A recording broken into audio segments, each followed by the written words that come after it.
शायद अमित शाह जी को ये बात पता नहीं है हाँ।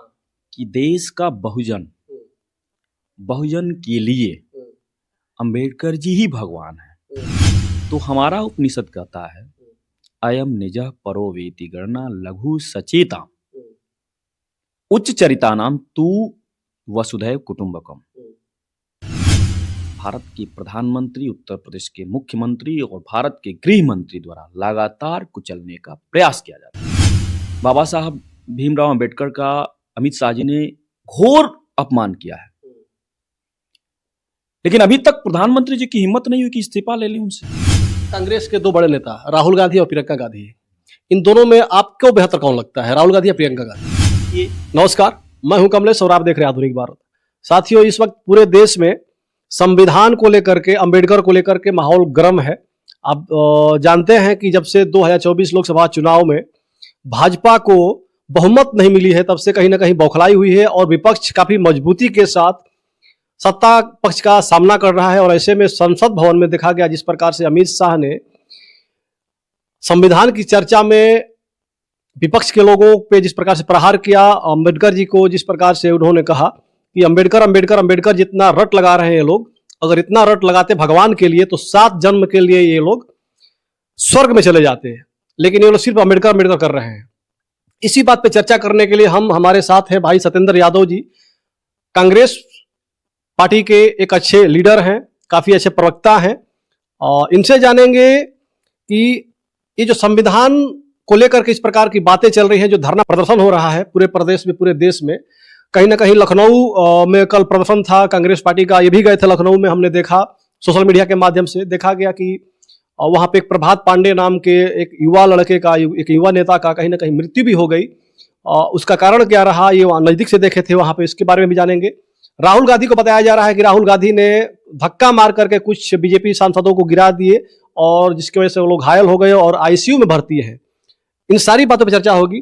सबसे पहले आपका स्वागत है सत्येंद्र भाई, क्या कहेंगे? बहुत बहुत धन्यवाद आपका, और आपके दर्शकों को मैं प्रणाम करता हूं आपके चैनल के माध्यम से।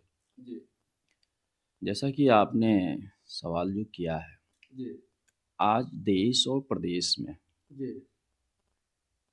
विभाजनकारी ताकतें अस्थायी रूप से अपना अड्डा जमा चुकी हैं और देश के जो बुनियादी समस्याएं हैं, चाहे वो बेरोजगारी हो, महंगाई हो, भ्रष्टाचार हो, महिला सुरक्षा की बात हो, इन्हीं बिंदुओं को लेकर हमारे नेता आदरणीय श्री राहुल गांधी जी और हमारे प्रदेश अध्यक्ष श्री अजय राय जी ने एक आह्वान किया था विधानसभा घेराव का।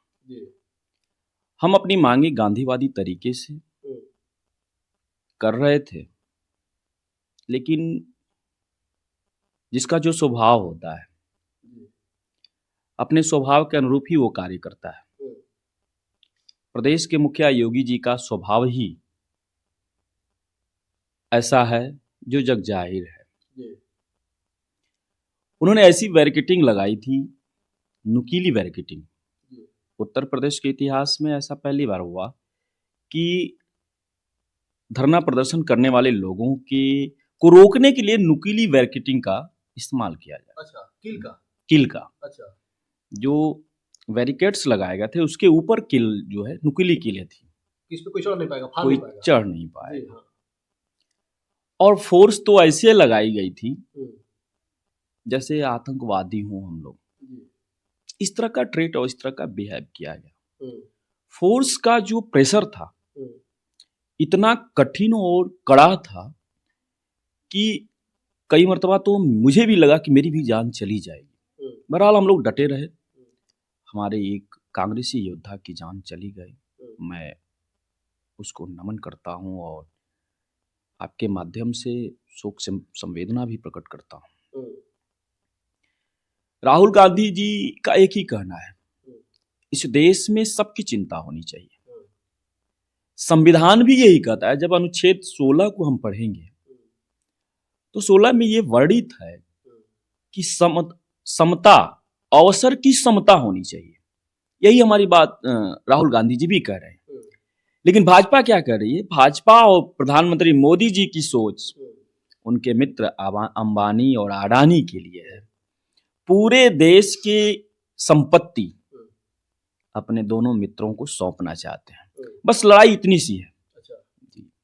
अच्छा, जो सदन में हुआ, पहले सदन पे संविधान पे चर्चा हो रही थी, अम्बेडकर पे चर्चा हो रही थी। फिर अमित शाह ने जो कहा कि अम्बेडकर अम्बेडकर अम्बेडकर जितना रट लगा रहे हैं कांग्रेस के लोग और विपक्ष के लोग, इतना अगर रट लगा लेते, भगवान का नाम ले लेते तो स्वर्ग में चले जाते।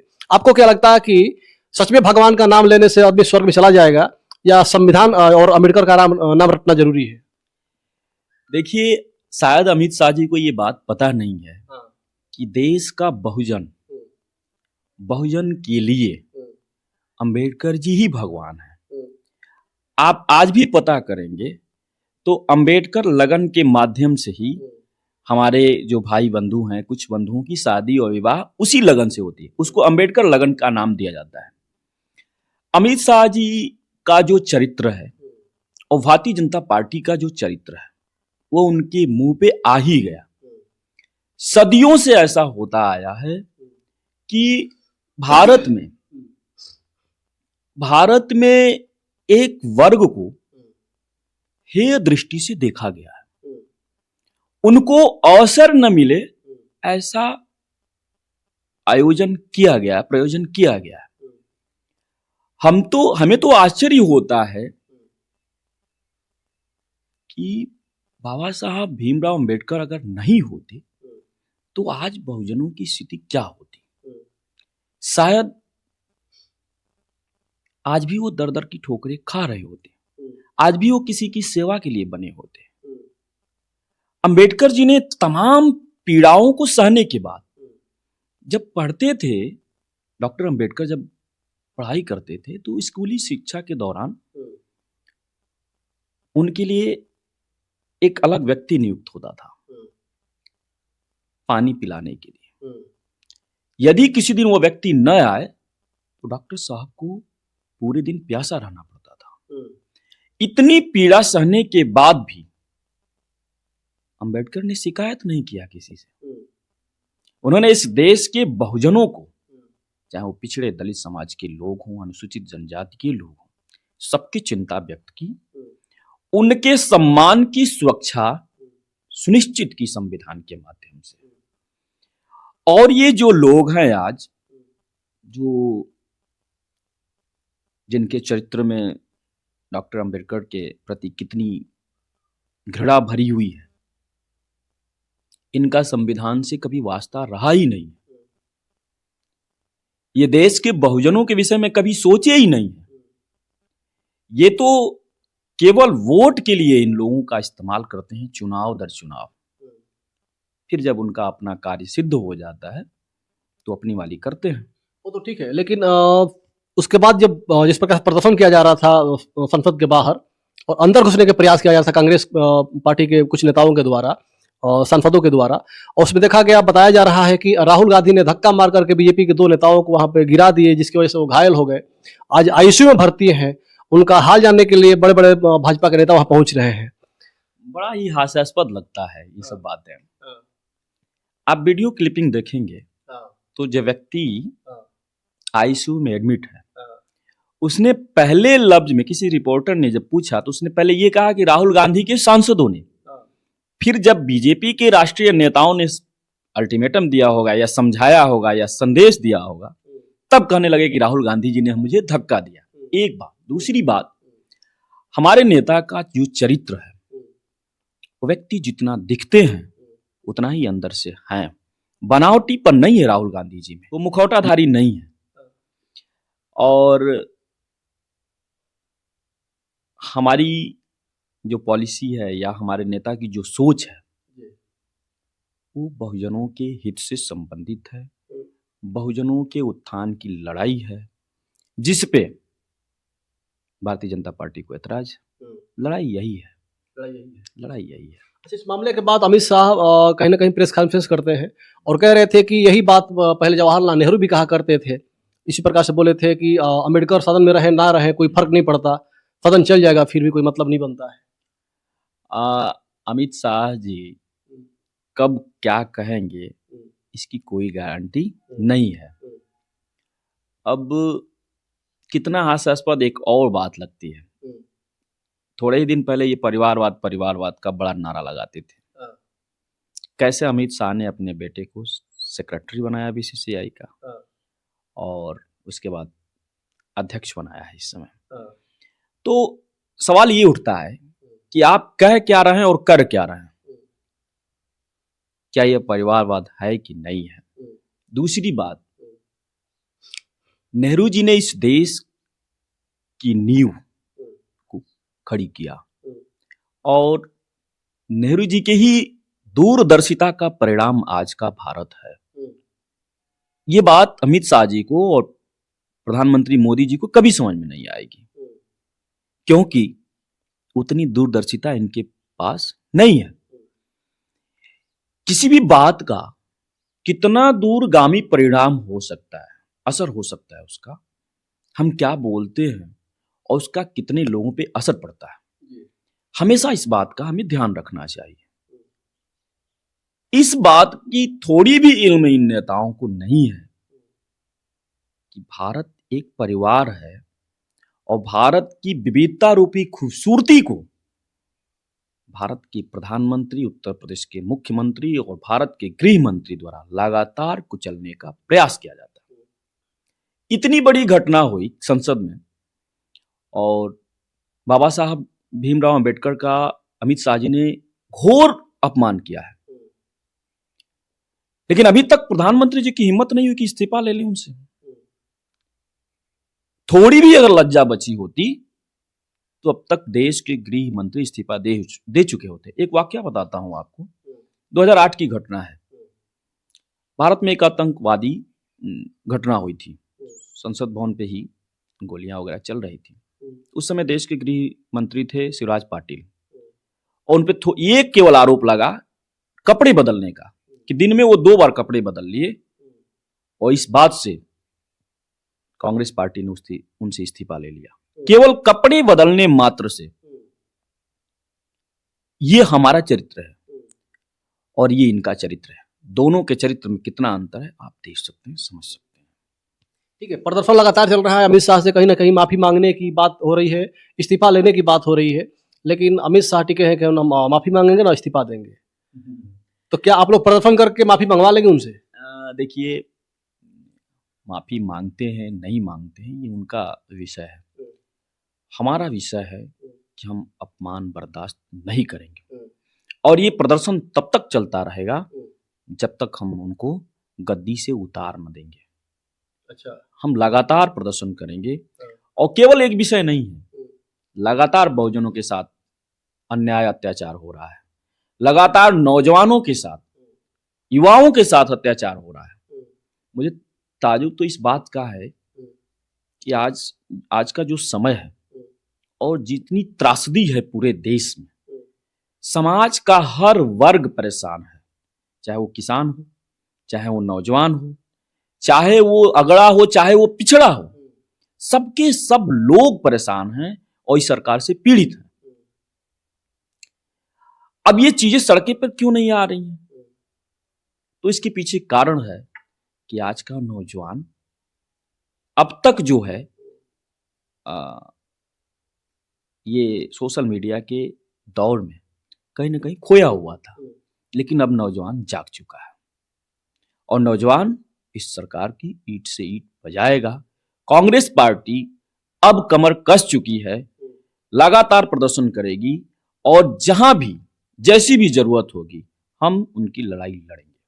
ऐसे में देखा जा रहा है कि नीतीश कुमार से, चंद्रबाबू नायडू से, जो इंडिया गठबंधन के लोग हैं, जो नेता हैं, जो बड़े बड़े नेता हैं, लोग कह रहे हैं कि अब इतना के बाद भी अगर आप भाजपा को नहीं छोड़ते हैं, वहां से हट करके इंडिया गठबंधन में शामिल नहीं होते हैं, तो फिर कब करेंगे? तो क्या लगता है आपको कि नीतीश कुमार पलटी एक बार फिर से मार जाएंगे इस मामले को देखते हुए? नीतीश कुमार जी बड़े लीडर हैं और राष्ट्रीय राजनीति में उनका बड़ा कद है, और मुझे पूरा भरोसा है कि जो वर्तमान में परिस्थितियां हैं बहुत जल्द ही उनको निर्णय लेना चाहिए और इस भारत के लोगों को इस त्रासदी से बचाने के लिए उन्हें जरूर इस्तीफा देना चाहिए और सरकार से समर्थन अपना वापस लेना चाहिए। 2027 का चुनाव काफी नजदीक है, धीरे धीरे उसकी चर्चा हो रही है, चारों तरफ तैयारियां भी हो रही है और इसी को देखते हुए कहा जा रहा था, अभी कुछ दिन पहले एक मामला चल रहा था मस्जिद के नीचे मंदिर खोजने का। लगातार संभल में देखा गया, नवाज शरीफ, पता नहीं कहाँ कहाँ कई सारी मस्जिदों के नीचे मंदिर खोजने का प्रथा चल रहा है। इस पे क्या कहेंगे? लगता है कि क्या ये 27 को चुनाव को लेकर के ऐसा किया जा रहा है या फिर ऐसा भाजपा क्यों करवा रही है? देखिए, एक बात मैं और क्लियर करना चाहूंगा, भारतीय जनता पार्टी के लोगों का धर्म से कोई लेना देना नहीं है। अच्छा। उनको सिर्फ और सिर्फ कुर्सी से लेना देना है। अच्छा। यदि वो धर्म को मानते, और धर्म मतलब हिंदू धर्म को मानते, तो हमारा उपनिषद कहता है अयम निज परो वेति गणना लघु सचेता उच्च चरितानाम तू वसुधैव कुटुंबकम। हमारे धर्म में अपने पराये का जो भेद करता है वो निम्न कोटि का होता है। हम पूरे विश्व को एक परिवार के रूप में देखते हैं, ये हिंदू धर्म कहता है। तो क्या भारतीय जनता पार्टी इस बात को मानती है? दूसरा, आस्था का विषय दिखावा का नहीं है। आस्था आत्मसात करने की विषय है। धर्म को हम भी मानते हैं, आप देख सकते हैं हमारे यहाँ भी तमाम ईश्वर के फोटो वगैरह लगे हैं, लेकिन इसको हम सर पे बांध के घूमेंगे तभी पता चलेगा कि हम धर्म को मानने वाले हैं। ये तो जैसे कालनेमी का एक उदाहरण मिलता है रामचरितमानस में। कालनेमी जो जिस तरह से चोला पहना हुआ था, चोला ओढ़ के और भगवान हनुमान के रास्ते में बाधक बना हुआ था, उसी कालनेमी की भांति भारतीय जनता पार्टी के लोग भारत की खूबसूरती में, भारत के विकास में चोला पहने हुए बाधक बने पड़े हैं। जब तक हम अमन चैन से और एक दूसरे से मिलकर इस देश को आगे बढ़ाने के विषय पर नहीं सोचेंगे, तब तक हमारा देश विकसित नहीं होगा। किसी भी दुनिया आज पूरे देश में, विश्व में महात्मा गांधी का 2 वाक्य, 2 शब्द, सत्य और अहिंसा, ऐसा अस्त्र शस्त्र है जिससे सभी समस्याओं का अंत है।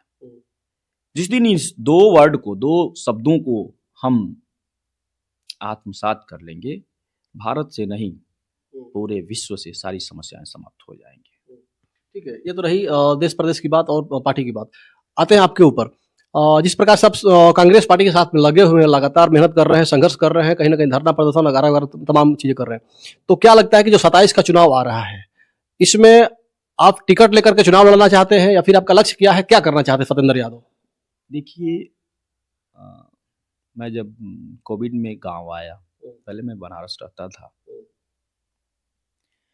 तो समाज के प्रति मेरी चिंता शुरू से ही रही है। लगभग मैं 10वीं में जब आया, तब से मैं सोशल वर्क में पार्टिसिपेट करने लगा। मेरी सोच बेहतर करना है, वो मैं चुनाव लड़ के करूं, बिना चुनाव लड़े भी हो सकता है। चुनाव पार्टी अगर भरोसा जताएगी, टिकट देगी तो मैं लड़ूंगा, नहीं पार्टी अगर जहां लगाएगी मुझे, जहां काम के लिए, जिस काम के लिए, मैं उस काम में पूरी तल्लीनता के साथ, पूरी निष्ठा के साथ मैं पार्टी का काम करूंगा। मुझे 1 वर्ष से भी कम हुआ कांग्रेस पार्टी में शामिल हुए और पार्टी ने मुझे जिला सचिव के रूप में नियुक्त किया है। फिलहाल मैं अपने कार्य को कर रहा हूं और आगे भी पार्टी जैसा निर्देश देगी वैसा मैं करूंगा। कभी राहुल गांधी से मिले कि नहीं मिले आप? अभी तो मैंने प्रयास ही नहीं किया मिलने के लिए, क्योंकि देश के नेता हैं, उनके पास तमाम समस्याएं हैं और तमाम व्यस्तताएं भी हैं, लेकिन जरूर हम मिलना चाहेंगे आने वाले समय। अच्छा, कांग्रेस के 2 बड़े नेता राहुल गांधी और प्रियंका गांधी, इन दोनों में आपको बेहतर कौन लगता है, राहुल गांधी या प्रियंका गांधी? देखिए, हम किसी की ग्रेडिंग नहीं कर सकते। हर व्यक्ति, भारत का हर एक व्यक्ति अपने आप में किसी न किसी कार्य के लिए वो दक्ष है और किसी न किसी कार्य के लिए की पूर्णता प्राप्त करता है। तो जो लोग हैं सब बेहतर हैं। 24 का चुनाव निकल गया, 29 का चुनाव आएगा, प्रधानमंत्री का भी चुनाव होगा। अगर कांग्रेस को लगता है कि अगर लगे कि सीट अधिक निकलेगा और कांग्रेस का प्रधानमंत्री कोई बनेगा, तो आप प्रियंका गांधी को बनाना चाहेंगे या राहुल गांधी को बनाना चाहेंगे? देखिए, तो बड़े लेवल का प्रश्न है, और पार्टी जिसको संसदीय दल का जो नेता होता है वो प्रधानमंत्री चुना जाता है, तो ये हमारे स्तर की चीज़ें नहीं हैं। जिसको भी लोग चुनेंगे, हम लोग एक पार्टी के छोटे से अदना से कार्यकर्ता हैं, हम लोग का काम पार्टी कैसे मजबूत होगी, लोगों की सेवा कैसे होगी, इस पर ध्यान देना है। ठीक है, बहुत बहुत धन्यवाद। तो ये सत्येंद्र यादव थे, बलिया जिला के फेफना विधानसभा के रहने वाले हैं, और इनकी बातें आपको कैसी लगी आप लोग कमेंट करके बताइएगा। इस साथ वीडियो खत्म करना चाहेंगे। जय हिंद, जय भारत।